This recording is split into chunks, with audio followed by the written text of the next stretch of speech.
Hello everyone, good evening. It's Anik Basha from PhD third year of Biological Sciences and Bioengineering IIT Kanpur, and today's lecture will be the seventh lecture of ecosystem.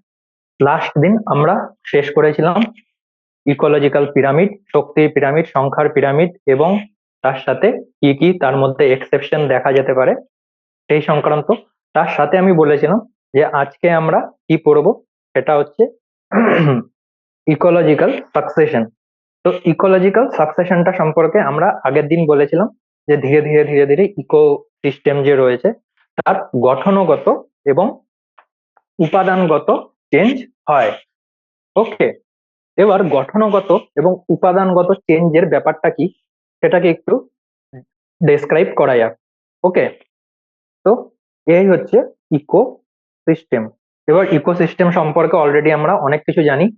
তো ইকোসিস্টেমে যে আমাদের knowledge রয়েছে সেটার উপর depend করে আমরা কি দেখব, ইকোসিস্টেমের উপাদান এবং গঠন যে রয়েছে সেটা দেখব। উপাদান এবং গঠন এই দুটো জিনিস বলতে কি বোঝানো হয়। ওকে, উপাদানকে যদি কোনো ইংরেজি বই ফলো করো তাহলে এটাকে লেখা হয় কম্পোজিশন, আর গঠনকে লেখা হয় স্ট্রাকচার। তো ইকোসিস্টেমের কম্পোজিশন এবং স্ট্রাকচার এই দুটো জিনিসটা কি একটু আইডিয়া তোমাদের থাকা উচিত। ওকে, এবার গঠন বলতে কি, গঠন বলতে বোঝানো হয়, মনে করে দেখো অনেকদিন আগে তোমাদেরকে কি পড়ানো হয়েছিল যে ইকোসিস্টেমে যে প্রাণী বা জীবেরা রয়েছে তারা একে অপরের সাথে কি রকমের ইন্টারাকশন করে, সেটা যেমন হয়ে গেল কম্পিটিশন, দেন কমেন্সালিজম, প্যারাসিটিজম। ওকে, তো এই জিনিসগুলো কি, এই জিনিসগুলো হচ্ছে গিয়ে ইকোসিস্টেমের ভিতরকার যে কাজ, অর্থাৎ ইকোসিস্টেম যে কি কাজ করছে তার গঠন সম্পর্কে আলোচনা করা হয়, তখন তোমাদেরকে এগুলো নিয়ে ডিসকাশন করা হয়, কম্পিটিশন, সরি, এগুলো নিয়ে ডিসকাশন করা হয়। অন্যদিকে যে আমরা পিরামিড নিয়ে যে স্টাডি করছিলাম, পিরামিডের স্টাডিটাও কিন্তু ইকোলজির এক রকমের গঠন তোমাদের সামনে বলে। যদি পিরামিডটা এরকম ধরনের হয়, এখান থেকে তুমি এর গঠন সম্পর্কে কি জানতে পারো, এর গঠন সম্পর্কে জানতে পারো যে প্রডিউসাররা সব থেকে বেশি, তারপর প্রাইমারি কনজিউমার, এরপর সেকেন্ডারি কনজিউমার এবং তারপর টার্সিয়ারি কনজিউমার। তো এগুলো হচ্ছে গিয়ে ইকোসিস্টেমের গঠনগত উপাদান। ওকে, অর্থাৎ ইকোলজি স্ট্রাকচারটাকে চেঞ্জ করে। এবং উপাদান বলতে কি বোঝানো হয়, উপাদান বলতে বোঝানো হয় জীবজ উপাদান এবং অজীবজ উপাদান। এবার জীবজ এবং অজীবজ উপাদানের মধ্যে কি কি রয়েছে আলাদা করে বলার দরকার নেই, এটা সব প্রত্যেকেই জানো। জীবজ উপাদান বলতে কোনো ইকোসিস্টেমের অন্তর্গত জীবিত বস্তুদেরকে বলা হয়, এবং অজীবজ উপাদান বলতে সেখানকার জল, বায়ু, বৃষ্টিপাত এগুলো নিয়ে যে ডিসকাশন করা হয়, সরি, এগুলোকে যে ধরা হয় এগুলো হচ্ছে কি ইকোসিস্টেমের অজীবজ উপাদান। তো ইকোসিস্টেমের উপাদান এবং গঠন যেটা রয়েছে সেটা কিন্তু সময়ের সাথে ধীরে ধীরে ধীরে ধীরে চেঞ্জ হয়। সায়েন্টিস্টরা কি লক্ষ্য করেছিলেন, সায়েন্টিস্টরা যখন ইকোলজিকে স্টাডি করা শুরু করেন তখন তারা দেখেন যে ডিউ টু লার্জ টাইম, অর্থাৎ অনেকটা সময় পর বা অল্প কিছু সময়ের মধ্যে বা সাইক্লিক ভাবে হয়তো প্রত্যেক বছর একটা সময় একটা ইকোসিস্টেমে কোনো কিছু একটা চেঞ্জ হয়। ওকে, কি বলতে চাইছি যে ইকোসিস্টেম যে ধীরে ধীরে চেঞ্জ হচ্ছে সেই জিনিসটা কিন্তু সায়েন্টিস্টরা বুঝতে পেরেছিলেন যে আমরা যে ইকোসিস্টেমটা এখন দেখছি সেটা কিন্তু কন্টিনিউ করবে না। এটা খুব স্বাভাবিক, ইকোসিস্টেমটা কিন্তু চেঞ্জ হয়। যেমন ইকোসিস্টেম যদি চেঞ্জ না হতো তাহলে হয়তো এককোষী জীব থেকে ধীরে ধীরে পরিবর্তনের মাধ্যমে আজ আমরা বহুকোষী জীবের উৎপত্তি হতো না। বাট যদি ইকোসিস্টেম স্টেবল হয়ে যেত তাহলে কি হতো, আমরা যে ডাইনোসরদের সম্পর্কে পড়ি তারা হয়তো এখনো পৃথিবীতে বেঁচে থাকতো। কিন্তু ধীরে ধীরে ইকোসিস্টেম চেঞ্জ হয়, এবং ইকোসিস্টেম চেঞ্জ হওয়ার সাথে সাথে কিছু কিছু জীব ধ্বংস হয়, কিছু কিছু জীব বিবর্তিত হয়। যারা বিবর্তিত হয় তারা কি করে, আগে গিয়ে বংশ বিস্তার করে এবং ইকোসিস্টেমকে দখল করে নেয়। এবং যারা ধীরে ধীরে লুপ্ত, এবং কিছু কিছু প্রাণী যারা ইকোসিস্টেম চেঞ্জ হওয়াতে বেঁচে থাকতে পারে না তাদের কি হয়, তাদের বিলুপ্তি ঘটে। তো ইকোসিস্টেমের চেঞ্জ যে ব্যাপারটা রয়েছে এটা কিন্তু কনস্ট্যান্ট। এবং চেঞ্জটা কেন দেখা যায়, যদি একটু সার্বিকভাবে চিন্তা করো তাহলে দেখবে যে, যদি সার্বিকভাবে দেখো তাহলে দেখবে যে ইকোসিস্টেমে কি হচ্ছে, যে ওভারঅল ইকোসিস্টেমের যে গঠনগত এবং উপাদানগত জিনিসগুলো যে ডিপেন্ড করে সেটা কিন্তু ডিপেন্ড করে তার ক্লাইমেটের উপর। এবং সেই ক্লাইমেট কিন্তু পৃথিবীর আবর্তন গতি, পরিক্রমণ গতি ছাড়াও আরো অনেক কিছুর দ্বারা অনেক রকম ভাবে কিন্তু প্রভাবিত হয়। তো এই যে ইকোসিস্টেম যেটাকে আমরা এখনো পর্যন্ত স্ট্যাটিক ধরেছিলাম, অর্থাৎ এমন ধরেছিলাম যে কোনো একটা জায়গায় বনভূমির ইকোসিস্টেম মানে সেই জায়গাটাতে সমস্ত রকমের বনভূমি থাকবে। ব্যাপারটা কিন্তু সেরকম না। বনভূমিটা কিছুটা চেঞ্জ হতে পারে, হয়তো বনভূমি থেকে গেল, হয়তো প্রথমে কোনো একটা বন ছিল, সেই বনটা 1000 বছরের মধ্যে পরিবর্তিত হয়ে অন্য একটা বন হলো। এই বনে কি দেখা গেলো, এই বনে যেমন ধরা যাক এটা ডাইনোসরদের সময়কার বন, আর এটা হচ্ছে গিয়ে মানুষের, হাজারের জায়গায় 10⁶ করে দিলাম। ওকে, এটা মানুষদের সময়কার বন। তো এই বনে কি থাকবে, এই সময় ফার্ন, এরা অনেক বড় বড় ছিল, মস থাকবে। এখন কিন্তু আমরা যে মানুষের যে সময়কাল, তখন যদি আমরা বনের মধ্যে যাই আমরা কি দেখবো, যে না, বৃক্ষ জাতীয় দ্বিবীজপত্রী উদ্ভিদ সব থেকে বেশি, দ্বিবীজপত্রী উদ্ভিদ সব থেকে বেশি। তো ইকোসিস্টেম কিন্তু সবসময় চেঞ্জ হচ্ছে, এবং ইকোসিস্টেমের এই যে ধীরগতির চেঞ্জ হয়, এটাকেই বলা হয় ইকোলজিক্যাল সাকসেশন। ওকে, তো ইকোলজিক্যাল সাকসেশনের ডেফিনেশনকে আমরা কিরকম ভাবে লিখতে পারি? ইকোলজিক্যাল সাকসেশনের ডেফিনেশনকে আমরা লিখতে পারি যে কোনো ইকোসিস্টেমে গঠনগত, গঠনগত বলতে কি বোঝানো হয় বললাম কিছুক্ষণ আগে, গঠনগত এবং উপাদানগত পরিবর্তন, উপাদানগত খুব ধীরগতির পরিবর্তন, ধীরগতির পরিবর্তন কে বলা হয় ইকোলজিক্যাল সাকসেশন। ওকে, তো এটা হচ্ছে গিয়ে ইকোলজিক্যাল সাকসেশনের কারণ, সরি, এটা হচ্ছে ইকোলজিক্যাল সাকসেশনের ডেফিনেশন। তো এবার কথা হচ্ছে গিয়ে ইকোলজিক্যাল সাকসেশন আমরা কেন দেখতে পাই, কেন ইকোলজিক্যাল সাকসেশন হয়, কেন এক্সিস্ট করে, সেটা একবার দেখা যাক। ওকে, তো বলা হয় যে সাপোজ ধরা যাক এটা একটা আইল্যান্ড। ওকে, এটা একটা আইল্যান্ড, এবং এই আইল্যান্ডের মধ্যে কি রয়েছে, এই আইল্যান্ডের মধ্যে রয়েছে একটা আগ্নেয়গিরি। সেই আগ্নেয়গিরি কি হচ্ছে, অনেকদিন ধরে চুপচাপ ছিল, কোনো কোনো প্রবলেম ছিল না। এই আগ্নেয়গিরির আশেপাশে, এই দ্বীপপুঞ্জের আশেপাশে প্রচুর এরকম এরকম এরকম গাছপালা জন্মে গেছে, এর মধ্যে প্রচুর প্রাণী ঘুরে বেড়াচ্ছে, এর মধ্যে প্রচুর প্রাণী ঘুরে বেড়াচ্ছে এরকম। যাই হোক, কিন্তু একদিন যখন অগ্নুৎপাত হলো, কি হলো, চারিদিক থেকে লাভা বাগেরা এসে পুরো দ্বীপটাকে কি করলো, আবৃত করে নিল গেল। এবার দ্বীপটা যখন সম্পূর্ণ রকম ভাবে আবৃত হয়ে গেল, লাভা মানে কি, লাভা মানে হচ্ছে কি ধরে নাও গরম, লাভা ম্যাগমা এগুলো তো প্রচুর গরম জিনিস হয়, এবং এরা কি করে, এরা আস্তে আস্তে ঠান্ডা হয়ে কি করবে, এই আইল্যান্ডের উপরে যে এরা অন্য আর একটা লেয়ার তৈরি করবে। তো এই যে এই দ্বীপপুঞ্জ সমগ্র রকম ভাবে লাভায় ঢেকে গেল, এখানে কিন্তু আর কোনো জীব বসবাস করতে পারবে না, অর্থাৎ আগে যতখানি জীব ছিল, যারা ছিল, তারা কিন্তু প্রত্যেকেই মারা গেল। এবং তাদের মৃত্যুর পর এই জায়গাটা কি হবে, এই জায়গাটাতে কোনো রকম প্রাণের অস্তিত্ব থাকবে না। তখন ধীরে ধীরে এখানে আবার কি হবে, প্রাণের অস্তিত্ব শুরু হয়। ওকে, তো কোনো একটা জায়গা যেখানে কোনো রকম প্রাণের অস্তিত্ব নেই, সেখানে ডাইরেক্ট কোনো বৃক্ষ জাতীয় উদ্ভিদ জন্মাতে পারে না। আগে কি হতে হবে, আগে এখানে যে আগ্নেয় শিলা তৈরি হয়েছে সেটাকে ইরোশন হতে হবে, অর্থাৎ তার ক্ষয় হতে হবে। প্রথমে সেখানে মাটি তৈরি হতে হবে। যখন মাটি তৈরি হবে, সেই মাটি তৈরির প্রসেসে কারা হেল্প করবে, মাইক্রো অর্গানিজমরা। মাইক্রো অর্গানিজমরা যখন মাটি তৈরির প্রসেসে হেল্প করবে, সেই হেল্পের ফলে কি হবে, ইকোলজিতে, সরি, মাটি তৈরি হবে। সেই মাটির উপর ডিপেন্ড করে ধীরে ধীরে পরবর্তীকালে অন্যান্য উদ্ভিদরা জন্মাবে, এবং সেই উদ্ভিদদের উপর ডিপেন্ড করে প্রাণীরা সেখানে আকৃষ্ট হবে এবং একটা নতুন ইকোসিস্টেম গঠন করবে। তো প্রথমে কি কিন্তু ডাইরেক্ট কোনো বৃক্ষ জাতীয় উদ্ভিদ সেখানে জন্মাতে পারবে না। প্রথমে কি হবে, সেখানে ধীরে ধীরে মাইক্রো অর্গানিজম প্রথমে তৈরি হবে। যখন লাভা বা অগ্নুৎপাত হয়েছিল, তখন কিন্তু কোনো রকমের মাইক্রো অর্গানিজমও সেখানে ছিল না। তারপর আস্তে আস্তে মাইক্রো অর্গানিজম আসলো, মেবি পার্শ্ববর্তী কোনো একটা জায়গা বা কোনো একটা অন্য আইল্যান্ড আছে, যেখান থেকে ধীরে ধীরে ধীরে ধীরে কোনো একটা ছোট্ট ব্যাকটেরিয়ার রেণু এখানে আসলো, বা সমুদ্র থেকে কোনো একটা কিছু যেখানে যেতে পারে, বা যাই হোক ধীরে ধীরে মাইক্রো অর্গানিজম, তারপর আস্তে আস্তে অনুন্নত উদ্ভিদ বা প্রাণী, এবং ধীরে ধীরে তাদের উপর ডিপেন্ড করে উন্নত মানের উদ্ভিদ এবং প্রাণী ধীরে ধীরে একটা ইকোসিস্টেম দখল করে নেয়। তো সরল থেকে জটিল জীবের মধ্যে মূলত এই ইকোলজিক্যাল ইয়ে দেখা যায়, এবং এটাকেই বলা হয় ইকোলজিক্যাল সাকসেশন।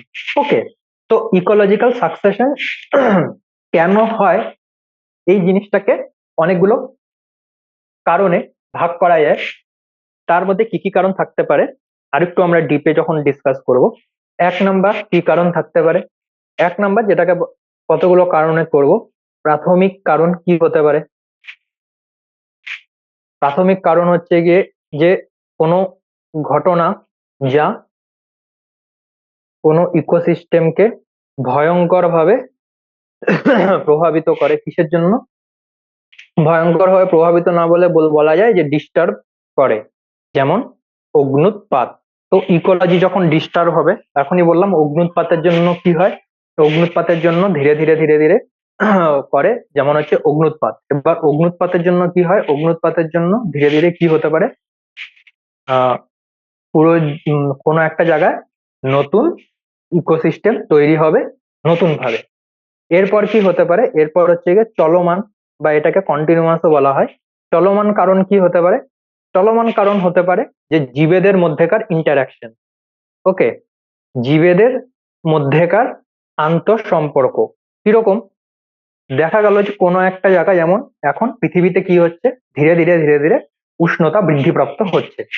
এবার যেসব প্রাণী যেমন পোলার বিয়ার, এরা কি হয়, এরা বেশি উষ্ণতা কিন্তু সহ্য করতে পারে না, বা পোলার বিয়ারের মতো অনেক প্রাণীরা আছে যারা কিন্তু বেশি উষ্ণতা সহ্য করতে পারে না। তো এরা কি হবে, এরা যে পৃথিবীর উষ্ণতা যদি ক্রমান্বয়ে বেড়েই যেতে থাকে, এই পোলার বিয়াররা বা এদের মতো প্রাণীরা কিন্তু পৃথিবীর তাদের ইকোসিস্টেম থেকে ধীরে ধীরে অবলুপ্তি হয়ে যাবে। কেন? কারণ এদের কি হবে, কম্পিটিশন হবে এমন প্রাণীদের সাথে যারা গরম সহ্য করতে পারে। আর যেহেতু পৃথিবীর উষ্ণতা ধীরে ধীরে বৃদ্ধিপ্রাপ্ত হচ্ছে, তাই যেসব প্রাণীরা গরম সহ্য করতে পারে তারাই বেঁচে থাকবে, এবং যেসব প্রাণীরা গরম সহ্য করতে পারে না তারা ধীরে ধীরে মারা যাবে। তো এর জন্য কি বলা হয়, যে জীবেদের মধ্যেকার যে সম্পর্ক, সেটাই হচ্ছে গিয়ে কোনো একটা ইকোলজিক্যাল সাকসেশনের চলমান কারণ। ওকে, কি কি মধ্যেকার আন্তঃসম্পর্ক কি হতে পারে, প্যারাসিটিজম এক, 2 নাম্বার হচ্ছে গিয়ে কমেন্সালিজম, যতগুলো আমরা ওই সময় পড়েছিলাম ইকোলজি পড়বার সময়, কম্পিটিশন মেইনলি। তো এই ধরনের যে আন্তঃসম্পর্ক গুলো তৈরি হয়, এটা হচ্ছে কোনো একটা ইকোলজিক্যাল সিস্টেমের চলমান কারণ। ওকে, তারপরে আরেকটা রয়েছে, সেটা হচ্ছে গিয়ে জলবায়ুগত কারণ। জলবায়ুগত কারণ কি বলছে, জলবায়ুগত কারণ হিসাবে বলছে যে অনেক প্রাণীরা কিন্তু কি করে, জলবায়ুকে ফলো করে। কিরকম ব্যাপারটা, বলছে যে অনেক প্রাণীরা কোনো জলবায়ুকে ফলো করে। ওকে, কোনো একটা জলবায়ুকে ফলো করলো। তো এই কথাটার অর্থটা কি, যেমন ধরা যাক পরিযায়ী পাখি, এরা কি করে, অনেক পরিযায়ী পাখি আছে কোকিলের মতো, যারা কি করে কোনো একটা বসন্তকাল যেখানে থাকে, অর্থাৎ পৃথিবী যখন ধীরে ধীরে আবর্তিত হয়, এবং তখন কি হয়, পৃথিবীর বিভিন্ন জায়গায় বিভিন্ন রকমের সিজন অবস্থান করে। তো পার্টিকুলারলি যেসব জায়গায় কি থাকবে, বসন্তকালের মতো টেম্পারেচার, ময়েশ্চার, হিউমিডিটি, এই জিনিসগুলো থাকে, কোকিল পাখি কি করে, সেটাকে ফলো করে। এবং এর জন্য কি হয়, এদের মধ্যে এক রকমের মাইগ্রেশন দেখা যায়। তো মাইগ্রেশনের ফলে কি হয়, অনেক প্রাণীরা এমন অনেক ইকোসিস্টেম তৈরি করে, অর্থাৎ কোনো একটা ব্যারেন, অর্থাৎ কোনো একটা বন্ধা জায়গা যেখানে হয়তো আগে কিছু নেই, মাইগ্রেশনের জন্য কিন্তু সেখানে প্রাণী বা বানররা যেতে পারে। তো এর জন্য জলবায়ুগত গত কারণ কিন্তু ইকোলজিক্যাল সাকসেশনের কারণ হতে পারে। আর তাছাড়া যেটা আমি তোমাদেরকে কিছুক্ষণ আগে বললাম, যে গ্লোবাল ওয়ার্মিং এর জন্য যেসব প্রাণীরা গরম সহ্য করতে পারে তারা বেঁচে যাবে, এবং যেসব প্রাণীরা গরম সহ্য করতে পারে না তারা কিন্তু আস্তে আস্তে বিলুপ্ত হবে। তো এই যে ইকোলজিক্যাল সাকসেশন হচ্ছে, এটার পিছনে কিন্তু জলবায়ুরও একটা কিন্তু গুরুত্বপূর্ণ ভূমিকা রয়েছে। এক্সাম্পল হিসেবে বলে দেই যে গ্লোবাল ওয়ার্মিং। ওকে, তো এরকম ভাবে আমরা ইকোলজিক্যাল সাকসেশনের কারণগুলোকে ব্যাখ্যা করতে পারি। যদিও ঘটনা আরো অনেক ডিপ এবং অনেকটাই সাইন্টিফিক, কিন্তু উপর উপর দিয়ে আমরা এই জিনিসটা বলতে পারি। ঠিক আছে, এবার কথা হচ্ছে গিয়ে ইকোলজিক্যাল সাকসেশন, আজকে আমরা যেটা পড়বো, ইকোলজিক্যাল সাকসেশন হচ্ছে গিয়ে একটা ইকোলজির কোর্স বা একটা সাবজেক্ট। যেরকম ধরো বায়োলজির অনেকগুলো সাবজেক্ট থাকে, বা বায়োলজিক্যাল সায়েন্সের অনেকগুলো সাবজেক্ট আছে, যেমন বায়োটেকনোলজি হয়ে গেল, হয়ে গেল, জেনেটিক্স হয়ে গেল। তো সেরকম ইকোলজিক্যাল সাকসেশন কিন্তু কোনো ইকোলজির একটা বড় শাখা। তো সেই শাখাটাকে বোঝবার জন্য যে টার্মিনোলজি গুলোর জ্ঞান এবং প্রাথমিক ধারণা আমাদের প্রয়োজন, মূলত সেইটুকুই সিলেবাসে রয়েছে। আমিও চেষ্টা করছি ততটুকু সম্পর্কে তোমাদেরকে অবগত করানো। ওকে, তো ইকোলজিক্যাল সাকসেশন যে ব্যাপারটা রয়েছে সেটা কয় রকমের হয়। ইকোলজিক্যাল সাকসেশন এটা কত রকমের হতে পারে? এটাকে মূলত সায়েন্টিস্টরা দু রকম ভাবে ভাগ করেছে। একটা হচ্ছে গিয়ে প্রাইমারি বা প্রাথমিক, অপরটা হচ্ছে সেকেন্ডারি বা গৌণ। গেল প্রাথমিক সাকসেশন এবং গৌণ সাকসেশন বা প্রাইমারি সাকসেশন। প্রাইমারি কথাটা বলা বেশি সাইন্টিফিক, কারণ এই জিনিসগুলো নর্মালি তোমরা পরবর্তীকালে যদি কেউ পড়ো এরকম ভাবে পড়বে, ওয়ার্ল্ডে যে কমিউনিকেশন হয় সেটা মেনলি ইংলিশের উপর ডিপেন্ড করে হয়। আহ, তো ইংরেজি নাম যদি তোমাদের জানা থাকে তোমাদের সেই পত্র পত্রিকা পড়তে সুবিধা হবে। Whatever. তো একটা হচ্ছে গিয়ে প্রাইমারি সাকসেশন, একটা হচ্ছে গিয়ে সেকেন্ডারি সাকসেশন। তো প্রাইমারি সাকসেশন কি? প্রাইমারি সাকসেশন বলা হয় যে যখন কোনো জায়গায় প্রাণের অস্তিত্ব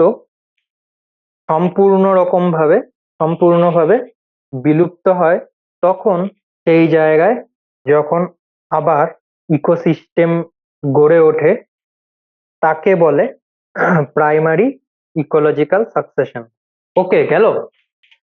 তো প্রাইমারি ইকোলজিক্যাল সাকসেশনের এক্সাম্পল কি হতে পারে? প্রাইমারি ইকোলজিক্যাল সাকসেশনের সব থেকে বড় এক্সাম্পল হতে পারে এই অগ্নুৎপাতের ঘটনাটা, যেখানে আমি কি বলেছিলাম যে ধরা যাক অগ্নুৎপাতে তৈরি জায়গায় নতুন ইকোসিস্টেম তৈরি হওয়া, তৈরি বানানটা ভুল যদিও, যাই হোক। তো কোনো একটা জায়গায় যেখানে অগ্নুৎপাত হয়ে গেছে, চারিদিকে লাভা এবং ম্যাগমা ছিল, সেখানে অবশ্যই কোনো রকমের মাইক্রো অর্গানিজম তো ছাড় কেউই জীবন্ত থাকতে পারবে না। তো এরকম একটা জায়গায় যেখানে প্রচুর লাভা ম্যাগমা ছিল, সেই জায়গাটা এবার ধীরে ধীরে ধীরে ধীরে ধীরে ঠান্ডা হচ্ছে, এবং যখন ঠান্ডা হতে শুরু করবে সেখানে কি হবে? আস্তে আস্তে আস্তে আস্তে কি তৈরি হবে? আগ্নেয় শিলা, যেটা আমরা ভূগোলে অনেকবার পড়েছি। তো আগ্নেয় শিলা হলেই হবে না, সেই আগ্নেয় শিলার কি হবে? মাইক্রো অর্গানিজমস বাগেরা আসবে। সেটা কি করবে?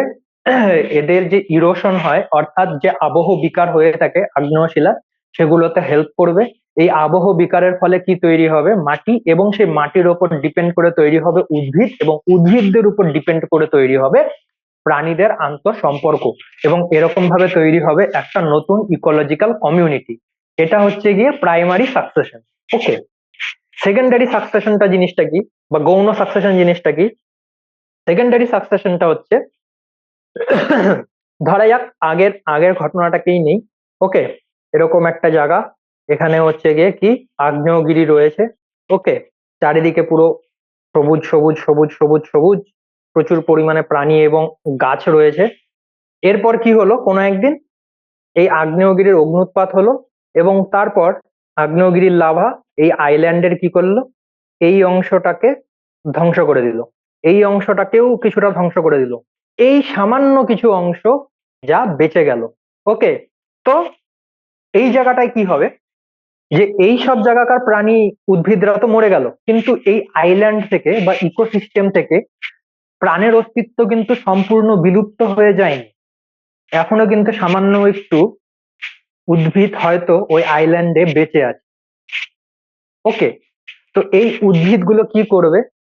যখন এই আগ্নেয়গিরির অগ্নুৎপাত ঠান্ডা হয়ে যাবে, যেহেতু অন্য কোনো এখানে প্রাণের অস্তিত্ব নেই, এই যে অল্প কিছু উদ্ভিদ এবং প্রাণী বেঁচে গেছিল, এরা কি দেখবে?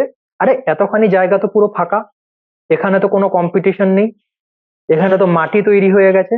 এখান থেকে ধীরে ধীরে এখানে যে কমিউনিটিটা বেঁচে গেছিল, তারা ধীরে ধীরে ধীরে ধীরে ধীরে এই আইল্যান্ডটা দখল করে নেবে, এবং এটাই হচ্ছে গিয়ে সেকেন্ডারি সাকসেশন। অর্থাৎ সেকেন্ডারি সাকসেশনের ক্ষেত্রে কি বলা হয়? যে যখন পূর্ববর্তী ইকোসিস্টেম সম্পূর্ণ ধ্বংস হয় না, তাই সামান্য কিছু বেঁচে যাওয়া কমিউনিটি থেকে নতুন করে ইকোসিস্টেম তৈরি হয়।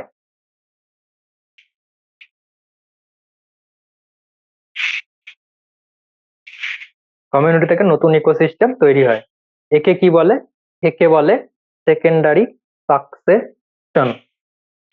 তো যাই হোক, তোমাদের একটা পার্থক্য তো তোমরা কি বুঝতে পারলে?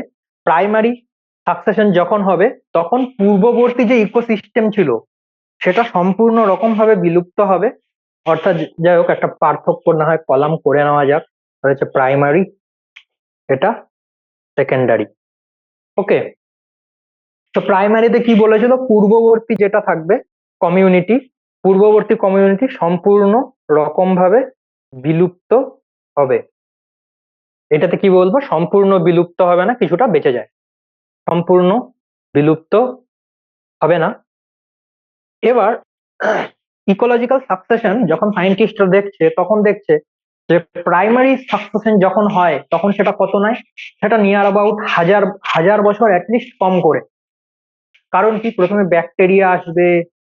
সাপোজ তোমাদের দুটো এক্সাম্পল যে ছিল, প্রাইমারির এক্সাম্পলটা কোথায়, আচ্ছা এটাকে প্রাইমারি সাকসেশনের এক্সাম্পল যদি ধরো, তাহলে কি দেখছো যে পুরো এলাকায় কোনো প্রাণের অস্তিত্ব নেই। প্রথমে মাইক্রো অর্গানিজম আসলো, তারপর ধীরে ধীরে উদ্ভিদ আসলো, তারপর প্রাণী আসলো। সেকেন্ডারিতে কি বলা হচ্ছিল, সেকেন্ডারিতে বলা হয়েছিল এইটুকু অংশ বেঁচে গেছে, এর মধ্যে অলরেডি উন্নত মানের বৃক্ষ রয়েছে, এর মধ্যে অলরেডি উন্নত মানের প্রাণী রয়েছে, এর মধ্যে অলরেডি অ্যাডাপ্টেড মাইক্রো অর্গানিজমস রয়েছে। তো সেকেন্ডারি সাকসেশন যখন শুরু হয়, এর কাছে কিন্তু অলরেডি কম্পোজিশন থাকে। প্রাইমারিতে কিন্তু সেই জিনিসটা থাকে না, প্রাইমারিটা হচ্ছে গিয়ে একদম শেষ থেকে শুরু। ওকে, একদম আবার পুরো, একদম আবার যেটা বলা হয় যে একদম কেচে গুন্ডুস, মানে একদম আবার ফার্স্টের থেকে। সেকেন্ডারি সাকসেশন কিন্তু একদম ফার্স্টের থেকে হয় না, কিছুটা কিন্তু আগের জেনারেশন বা আগের কমিউনিটি কিন্তু রয়ে গেছিল। এর জন্য কি হয়, যে প্রাথমিক সাকসেশন খুব ধীর গতির হয়, খুব ধীর গতির। এবং সেকেন্ডারি সাকসেশনটা কি হয়, সেকেন্ডারি সাকসেশনটা কিন্তু দ্রুত হয়। ওকে, তাড়াতাড়ি তাড়াতাড়ি দেখতে পারবে যে সাকসেস, পরিবেশটা চেঞ্জ হয়ে গেল বা ইকোসিস্টেমটা চেঞ্জ হয়ে গেল। এবার কারণটা কি হতে পারে, প্রাইমারি যে সাকসেশন হয় সেটা কি জন্য হতে পারে, যে কোনো একটা ইকোসিস্টেম থেকে সমগ্র রকম ভাবে প্রাণের অস্তিত্ব বিলুপ্ত হতে হবে। তো কোনো একটা জায়গা থেকে যদি সমস্ত রকম ভাবে প্রাণের অস্তিত্ব বিলুপ্ত হতে হয়, তাহলে কি কি জিনিস হতে পারে, ভয়ঙ্কর কিছু, যেরকম কি হতে পারে, অগ্নুৎপাত, এটা তো একটা গেল। 2 নম্বর কি হতে পারে, ভূমিকম্প হয়ে গেছে। তারপর কি হতে পারে, বন্যা হয়ে গেল, সব মরে গেল বন্যায়, এরকম হতে পারে। অন্যদিকে সেকেন্ডারি সাকসেশনটা কি হতে পারে, সেকেন্ডারি সাকসেশনটাকে বলছে যে ডিফরেস্টেশন, বনভূমি ধ্বংস করা হচ্ছে। এই কথাটার অর্থটা কি, এই কথাটার অর্থটা হচ্ছে গিয়ে, ধরা যাক এটা একটা বনভূমি, এখানে এখানে এখানে প্রত্যেকটা রোতে 3টে করে গাছ আছে। ওকে, আমরা কি করলাম, একটা গাছকে বাদ দিয়ে বাদ দিকে সবগুলো গাছ কেটে নিলাম। এই যে একটা গাছ এবং তারপর যদি এই জায়গাটাকে আমরা ফেলে দেই, মানে এই জায়গাটার মধ্যে যদি আনহিন্ডার্ড রাখি, নেচার কি করবে, এই গাছের থেকে ধীরে ধীরে বীজ গিয়ে এখানে উইদাউট কম্পিটিশন গ্রো করবে। তো কি হচ্ছে, বনভূমি তার জন্য কি হচ্ছে, এইভাবে সেকেন্ডারি, এই জায়গাটাতে কি হচ্ছে তার জন্য সেকেন্ডারি সাকসেশন। তো সেকেন্ডারি সাকসেশনের কারণ হিসেবে বলা হয়, এক হচ্ছে বনভূমি ধ্বংস, তারপর হচ্ছে চারণ, অতিরিক্ত চারণ। অর্থাৎ অতিরিক্ত চারণ ব্যাপারটা কি, অতিরিক্ত চারণ হচ্ছে গিয়ে গ্রেজিং যে অ্যানিমেল গুলো থাকে। ধরা যাক আগে যতখানি গরু ছাগল এগুলো ছিল, এখন ধীরে ধীরে এদের প্রয়োজনীয়তা বাড়ছে, লোকের মিট লাভিং এবং এদের যে থেকে যে পাওয়া যায় জিনিসপত্র গুলো, সেগুলোরও চাহিদা বাড়ছে। তো এর জন্য কি হচ্ছে, প্রচুর গরু ছাগল ফার্মাররা নিজেদের কাছে রাখছে, বা ফার্ম গুলো নিজেদের কাছে রাখছে, কিন্তু তাদের কিন্তু খাওয়ানোর জন্য তো জায়গা নেই। তো কি করছে, তাদেরকে বনভূমির মধ্যে পাঠিয়ে দিচ্ছে, বা নর্মাল তৃণভূমির জায়গায় পাঠিয়ে দিচ্ছে। তারা কি করেছে, তারা সেই জায়গাটাকে অতিরিক্ত চারণের ফলে ধ্বংস করে দিচ্ছে, যার জন্য ইকোসিস্টেমটা ডিস্টার্ব হচ্ছে। বা কৃষি জমি বৃদ্ধি, অতিরিক্ত চারণের জন্য যা বললাম, কৃষি জমি বৃদ্ধি ব্যাপারটা কিন্তু ঠিক সেরকম ভাবেই কাজ করে। তো যেরকম এক্সাম্পল ন্যাচারালি তোমরা সব জায়গায় পাবে, নামগুলো একটু ভালো করে নোটিস করবে। প্রথমে হচ্ছে গিয়ে বেয়ার রক। ওকে, এটা কোন জায়গাকার এক্সাম্পলটা না হচ্ছে, সাপোজ সাপোজ ধরা যাক যে এই এক্সাম্পলটা না হচ্ছে সেই অগ্নুৎপাতেরই এক্সাম্পলটা না হচ্ছে। প্রথম হচ্ছে বেয়ার রক, অর্থাৎ কোনো প্রাণের অস্তিত্ব নেই। আস্তে আস্তে কি হলো, লাইকেন টাইপের প্রাণীরা জন্ম নিল। লাইকেন কি, লাইকেন আমি আগে বলেছিলাম মস আর সরি অ্যালগি অ্যান্ড ফাঙ্গাস, অর্থাৎ ছত্রাক এবং শৈবাল, এদের মধ্যেকার মিথজীবিতা। ওকে, এটা হচ্ছে গিয়ে লাইকেন। লাইকেনরা যখন জিনিসটাকে ধীরে ধীরে ধীরে ধীরে কিছুটা এর মধ্যে অর্গানিক অ্যামাউন্ট ইনক্রিজ করলো, এর মধ্যে কি দেখা যাবে, small annual plant. Small annual plant এর মানে কি, স্মল অ্যানুয়াল প্ল্যান্ট, অ্যানুয়াল মানে হচ্ছে গিয়ে 1 বর্ষজীবী। 1 বর্ষজীবী প্ল্যান্টরা কি হচ্ছে, আগে আসছে, যারা প্রত্যেক বছর মরে যায় এরকম। তারপর কি আসলো, গ্রাসেস এন্ড পেরিনিয়ালস। পেরিনিয়ালস কি, পেরিনিয়ালস মানে হচ্ছে গিয়ে বহুবর্ষজীবী, প্রথমে 1 বর্ষজীবী থেকে বহুবর্ষজীবী আসলো, ঠিক আছে। বহুবর্ষজীবীর পরে কি হচ্ছে, গ্রাস তো আছে আছে পেরিনিয়ালস আছে, ধীরে ধীরে shrub, shade intolerant trees such as pine, shade intolerant trees such as pine. Okay, এই কথাটা অর্থটা কি, এই কথাটার অর্থ হচ্ছে গুল্ম জাতীয় উদ্ভিদ তারপরে আসবে, বা যাদের গ্রো করার জন্য প্রচুর পরিমাণে শেড ইনটলারেন্স, শেড মানে ছায়া, ইনটলারেন্স মানে সহ্য করতে পারে না, যেসব গাছেরা ছায়া সহ্য করতে পারে না তারা জন্ম নেয়।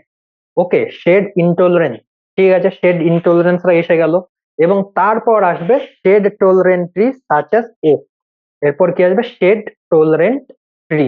এবার ট্রি চলে আসলো, প্রথমে শুরু হয়েছিল কি লাইক বেয়ার রক, তারপর লাইকেন, তারপর 1 বর্ষজীবী, তারপর বহুবর্ষজীবী, তারপর বলছে ছায়া সহ্য করতে পারে না, তারপর বলছে যে না ছায়া ওয়া সবকিছু সহ্য করতে পারে, নো চাপ। ওকে, তো এটা হচ্ছে গিয়ে কি, এটা হচ্ছে গিয়ে প্রাইমারি সাকসেশন। এবং প্রাইমারি সাকসেশনের যে শুরুর পয়েন্টটা থাকবে, কোনো নো লাইফ, কোনো প্রাণের অস্তিত্ব নেই। অন্যদিকে যখন আমরা সেকেন্ডারি সাকসেশন সম্পর্কে ডিসকাশন করি, তখন আমরা কি দেখি, অগ্নুৎপাত তো হলো বুঝলাম, কিন্তু আস্তে আস্তে কিছু প্রাণী থেকে গেল, এবং তারপর কি হবে, গ্রাসেস এন্ড পেরিনিয়ালস, দেখো এখানেও ছিল গ্রাসেস এন্ড পেরিনিয়ালস, এরপর সেম ভাবে গ্রাসেস, সার, পাইন, ইয়াং ওক ট্রি, এবং লাস্টে ম্যাচিওর ওক। ওক ওক না, কিন্তু মানে আস্তে আস্তে আস্তে আস্তে গাছেদের সাইজ কিন্তু ধীরে ধীরে বৃদ্ধিপ্রাপ্ত হচ্ছে। ওকে, এটা হচ্ছে গিয়ে সেকেন্ডারি সাকসেশন। সেকেন্ডারি সাকসেশনে কি হয়েছিল, প্রথমে যে প্রাণের অস্তিত্ব যে ছিল, এটা কিন্তু একদম ছিলই না এমনটা না, অনেক প্রাণীরা বা এবং উদ্ভিদরা কিন্তু এখানে বেঁচে গেছিল। তো এটা হচ্ছে গিয়ে সেকেন্ডারি সাকসেশন। এবং এখানে একটা টার্মিনোলজি কিন্তু খুব ইম্পর্টেন্ট, সেটা হচ্ছে গিয়ে পায়োনিয়ার স্পিসিস এবং ক্লাইম্যাক্স স্পিসিস। পায়োনিয়ার স্পিসিস আর ক্লাইম্যাক্স স্পিসিসের মধ্যে, পায়োনিয়ার স্পিসিস মানে কোনটা, পায়োনিয়ার স্পিসিস বলতে বলা হয় যে যে জীব সর্বপ্রথম সাকসেশনে আসে, অর্থাৎ সবার আগে যে সাকসেশনে থাকবে ইকোসিস্টেমে, সবার আগে ইকোসিস্টেমে যে স্পিসিসটা আসবে ইকোলজিক্যাল সাকসেশনে, তাকে বলা হয় পায়োনিয়ার স্পিসিস, যে শুরু করে। পায়োনিয়ার বলতে বলা হয় যে যে হচ্ছে শুরু, আমরা এরকম বলি না যে এর জনককে, ওর জনককে, বিপ্লবাবাদের জনক, এরকম ইতিহাসে আমরা অনেক কিছু পড়ে থাকি। ওই পায়োনিয়ার, ওই জনক কথার অর্থ হচ্ছে পায়োনিয়ার, যারা প্রথম কাজ করে তাদেরকে পায়োনিয়ার বলা হয়। তো এর জন্য দেখবে যে কি বলছে, যে লাইকেন, স্মল, এদেরকে কি বলা হচ্ছে, পায়োনিয়ার স্পিসিস। গেল, পায়োনিয়ার স্পিসিস, যে স্পিসিস সবার আগে কোনো একটা ইকোলজিক্যাল সাকসেশনে আসে, যার থেকে অ্যাকচুয়ালি ইকোলজিক্যাল সাকসেশনটা শুরু হয়, তাকে বলা হয় পায়োনিয়ার স্পিসিস। ক্লাইম্যাক্স, ক্লাইম্যাক্স কথাটা আমরা আগে কোথায় শুনেছি, ক্লাইম্যাক্স কথাটা আমরা প্রায় শুনে থাকি সিনেমা, সিনেমায় কাকে ক্লাইম্যাক্স বলে, ক্লাইম্যাক্স হচ্ছে গিয়ে সেই জায়গাটা যেখানে কি হয়, যে কোনো একটা সিনেমা শেষ হয়, বা কোনো একটা এমন মেসেজ দেওয়া হয় যেটা হচ্ছে ওই সিনেমাটা শেষ কথা। ওকে, তো ক্লাইম্যাক্স কথাটার অর্থ হচ্ছে সবার লাস্টে যে আসে, অর্থাৎ কোনো ইকোসিস্টেমে সাকসেশনে সবচেয়ে শেষে যে জীবের যে জীবের বিলুপ্তি ঘটে তাকে বলে ক্লাইম্যাক্স স্পিসিস। ওকে, এই জিনিসটা কিন্তু ইকোলজিক্যাল সাকসেশন পরবর্তীকালে পড়বার জন্য কিন্তু খুব ইম্পর্টেন্ট। এবার প্রাইমারি সাকসেশন সম্পর্কে জানলে, সেকেন্ডারি সাকসেশন সম্পর্কে জানলে, আর এক রকমের সাকসেশন আছে, সেটা সম্পর্কে একটু আমরা জেনে নিই। সেটা হচ্ছে গিয়ে চক্রাকার সাকসেশন বা সাইক্লিক সাকসেশন। এটা কি, এটা বলেছে যে যে সিজনাল চেঞ্জেস ইকোসিস্টেমের, এই জিনিসটা আমরা একটু ভালোভাবে বুঝতে পারি কিরকম ভাবে, দেখবে যে বছরের 365 দিনের মধ্যে 365 দিন কিন্তু, যদি কেউ মানে এরকম থাকো যারা হচ্ছে মশাদের সাথে একটু পরিচয় রয়েছে, তারা কি দেখতে পারো, তারা দেখতে পারো যে কি বছরের 365 দিন কিন্তু তোমাকে মশা সেম অ্যামাউন্টে কামড়ায় না, বা মশার যে পপুলেশন থাকে সেটাও কিন্তু ওঠে অথবা বাড়ে।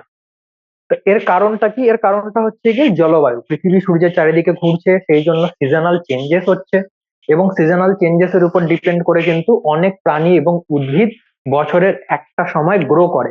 এই কথাটার অর্থটা কি? এই কথাটার অর্থটা হচ্ছে গিয়ে আমরা যদি দেখি যে কিছু কিছু আহ উদ্ভিদ আছে যারা শুধুমাত্র শীতকালেই গ্রো করে বা শীতকালেই দেখা যায়। কিছু কিছু আছে যারা শুধু বর্ষাকালেই দেখা যায়। কিছু কিছু আছে শুধু গ্রীষ্মকালেই দেখা যায়। আবার যেমন শ্যামা পোকা, অর্থাৎ ওই দুর্গাপুজোর সময় বা কালী পূজার সময় যেসব পোকাগুলো প্রচুর পরিমাণে লাইটের চারিদিকে চলে আসে, তারা কিন্তু বছরের একটা সময় তাদের যে ইকোসিস্টেমটা থাকে সেটা চেঞ্জ হয়। ওকে, তো এটাকে বলা হয় সাইক্লিক সাকসেশন বা চক্রাকার সাকসেশন, অর্থাৎ সব সময় হয়ে যাচ্ছে কন্টিনিউয়াস, কিন্তু একটা সময় যাচ্ছে আবার ফিরে আসছে। তো এর জন্য এটাকে বলা হয় সাইক্লিক সাকসেশন। গেল। এবার এখানে আরেকটা যে উদাহরণ, আরেকটা যে শব্দ, যেটা টার্মিনোলজি রয়েছে, যেটার সঙ্গে তোমাদের পরিচয় করাতে হবে, সেটা হচ্ছে গিয়ে সেরাল কমিউনিটি। সেরাল কমিউনিটি বলতে কি বোঝানো হয়?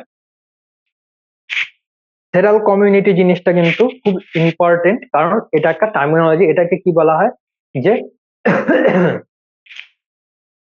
যে কোনো নির্দিষ্ট সময়, দাঁড়াও এটাকে অন্যরকম ভাবে লেখা যায়, কোনো ইকোলজিক্যাল সাকসেশনের কোনো নির্দিষ্ট সময়ে যে কমিউনিটি পাওয়া যায় তাকে বলে সেরাল কমিউনিটি। এই কথার অর্থটা কি? এই কথার অর্থটা হচ্ছে গিয়ে, সাপোজ লাইকেন, লাইকেন থেকে মস, মস থেকে একবর্ষজীবী উদ্ভিদ, এর থেকে কি হতে পারে? বহুবর্ষজীবী, বহুবর্ষজীবী থেকে কি হতে পারে? গুল্ম। তারপর কি হতে পারে? বৃক্ষ। হ্যাঁ, বৃক্ষই ধরে নাও। তো ধরা যাক এই যে এই পরিবর্তনটা হচ্ছে কোনো একটা ইকোলজিতে, ইটস টেকিং নিয়ার অ্যাবাউট একক, দশক, শতক, হাজার, অযুত, লক্ষ, নিযুত। ওকে, 10 লাখ বছর সময় নিচ্ছে।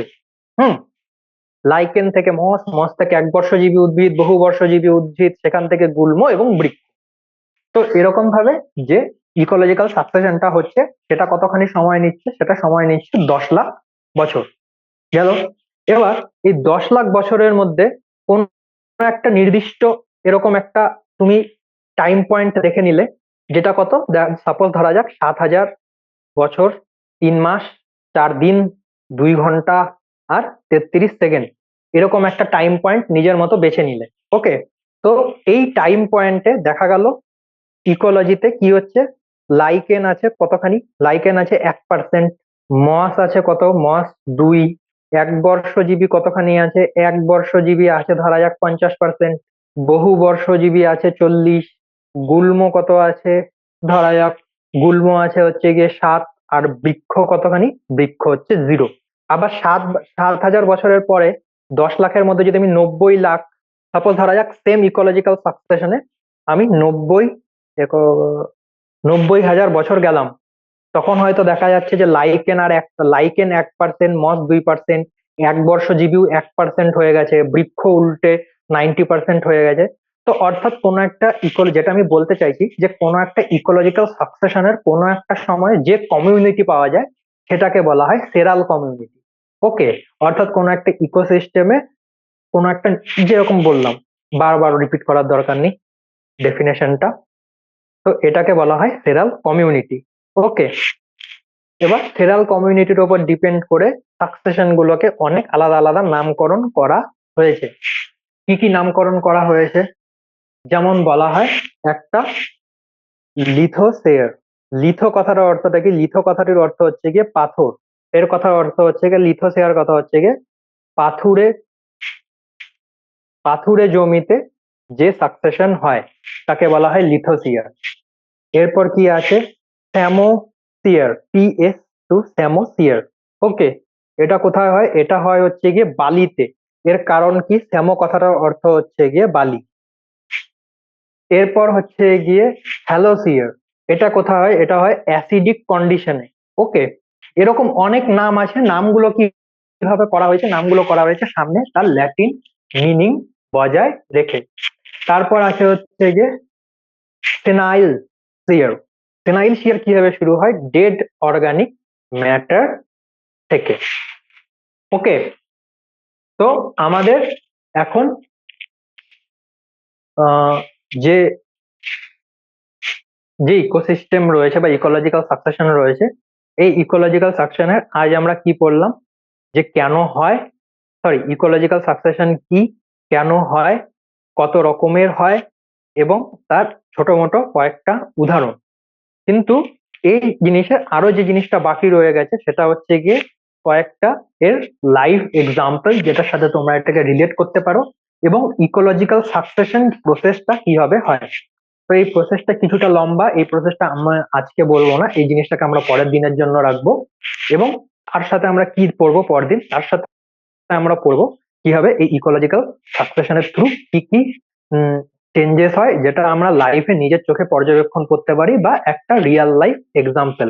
এতক্ষণ আমরা শুধু কেবলমাত্র এরকম ছবি এবং এরকম স্কিমাটিক থেকে বোঝার চেষ্টা করেছিলাম, পরদিন আমরা এর এক্সাম্পল পড়বো যে কিভাবে এই জিনিসটা রিয়েল লাইফে হয়। আজকে আমি এখানেই শেষ করেছি, সকলে ভালো লাগবে, শুভ সন্ধ্যা।